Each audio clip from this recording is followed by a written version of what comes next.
O'zi dunyo nima edi desa, Odam alayhissalomni qilib qo'ygan xatosini jazosiga berilgan dunyo edi bu.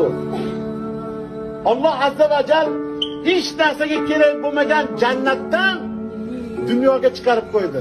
Shu dunyo bilan jazolandi otamiz Odam alayhissalom. Dunyoda nima bor edi?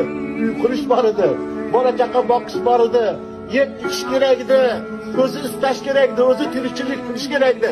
Mana shu dunyo o'zi aslida jazo edi. Biz odamlarga jazo qilib berilgan. Shuni orqasidan qo'yamiz, uy solamiz, xotin olamiz, bola chaqa qilamiz, mashina minamiz, qo'shqul dinolar solamiz, yaxshi kiyinamiz, yaxshi ishlikka umrimizni sarf qilamiz. Bu bizga chiqmaydi dunyo.